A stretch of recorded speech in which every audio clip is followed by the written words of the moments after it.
The biggest problem we have right now is the complacency of people who think that this is over. Right? You're not wearing masks. You're not, having to show a vaccine passport, whatever. And so they're pretty sure that we came through the storm. And my frustration is they haven't listened. Because the storm was not COVID-19.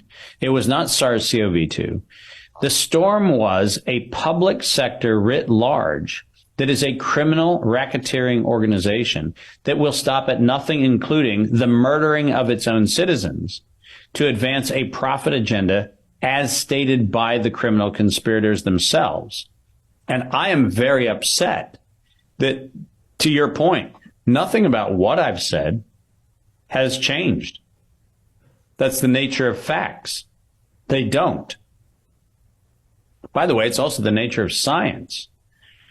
I can quote a 1965 article and say that was the science in 1965. Now, does it advance? Yes. Are our insights changing over time? Absolutely. But it doesn't rewrite itself, right? We can't make masks good for you one day and bad for you another day and then good for you the next day. That's not how the world works. That's how criminal mind control operations work. It's not how the world really works. You brought up an interesting point. The fact of the matter is, we all know in the capital markets that if you bet long enough,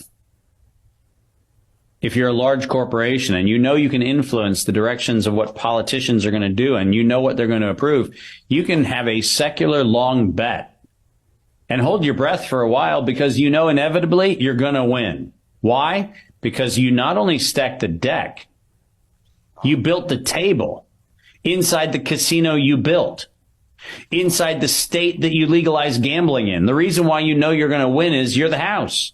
You're going to win. And that's just the nature of this particular animal. And in this case, the pharma lobby knew that just a matter of time, buy off, intimidate, blackmail enough politicians, you'll get enough of them so that when you have somebody like, Rand Paul saying he's going to do an investigation into Anthony Fauci, Rand Paul can do an investigation, call him before Congress, have him multiply lie to Congress. And Rand Paul never, in any of his cross-examinations of Fauci, ever has placed the October 2014 letter in front of Anthony Fauci saying, your organization, Mr. Fauci, in October 2014, authorized the gain-of-function research to keep going at the UNC Chapel Hill as evidenced by the letter from NIAID.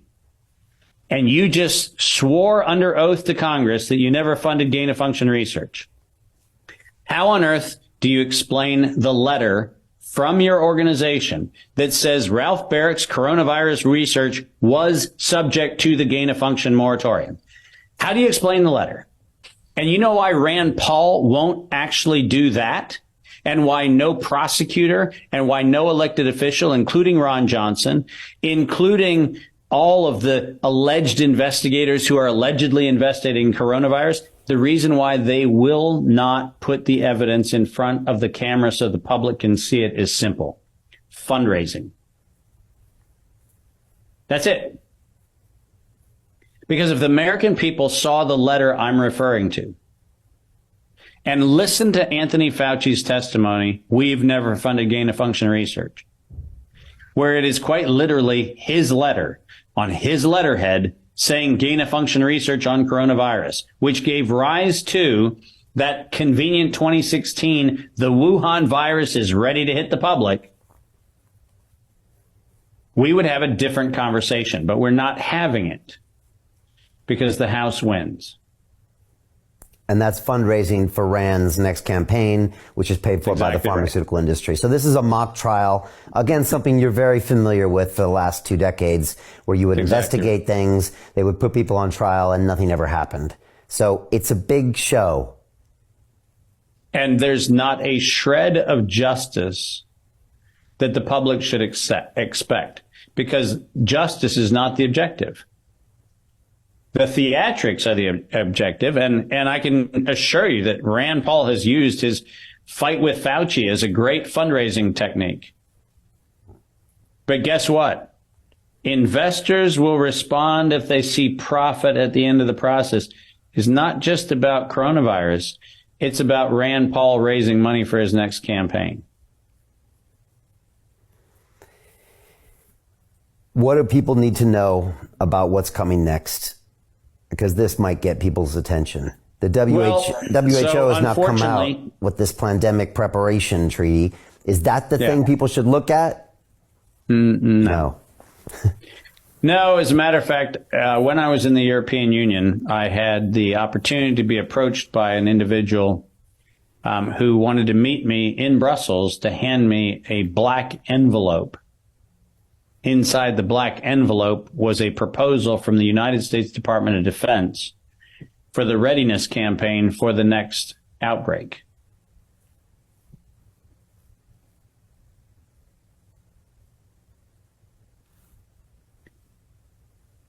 For the next outbreak. Can you explain that?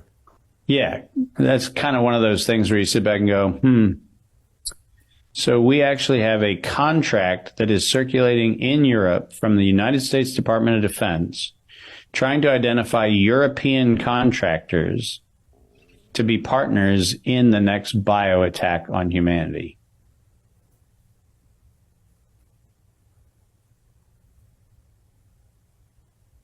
That's kind of an interesting problem. And the public should be, right now, asking for not only accountability for what's happened, but Brian, our batting average sucks. You know, we found out that the Department of Defense funded the thing that killed people with white powder coming out of envelopes in the fall of 2001. And we not only did nothing, we allowed that government by 2005 to suspend the Constitution of the United States in times of self-declared pandemics. Does that sound like a good idea? Does it sound like a good idea to say to despotic leaders, hey, guess what? Let's make a law that says whenever you want, you just get to say there's a thing. Oh, and by the way, you have all the labs that are making the thing, so that's convenient. But the cool thing is all you have to do is say that there's a thing. And we, the people, get to see our Constitution suspended, our human rights suspended. We get to do that whenever you feel like it. So go ahead, fund your gain of function research. Go ahead and make Marburg virus more deadly. Let's make hemorrhagic fever kind of an afternoon exercise. Let's try to do as much as we can. Remember, we were all supposed to fear monkeypox because allegedly there was a gay nightclub in Germany where allegedly because of all kinds of sexual improprieties that were going on in the gay nightclub, we were all supposed to fear monkeypox. Listen, the problem is not monkeypox and it's not Marburg and it's not those things. The problem is we as a public are not demanding an end to the ill-conceived and highly organized program, which is happening right now, which is the European Union, the United States, Canada, and Australia are currently in collaboration with China on another round of multilateral self-declared pandemics. And nobody's saying, oh, hold on a minute. Did we learn from anthrax? Did we learn from SARS? Did we learn from MERS? Did we learn from bird flu? Did we learn from SARS 2.0? Did we learn from any of these things? And the answer is not only we did not learn, we have not yet even had the first conversation about demanding accountability for the real crime.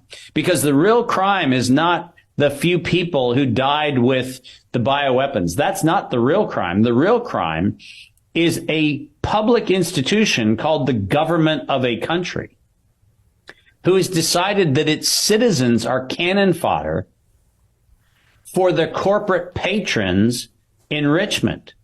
$100 billion for Pfizer for an exercise in the mass murder of citizens. And we think the problem is what's the next pathogen.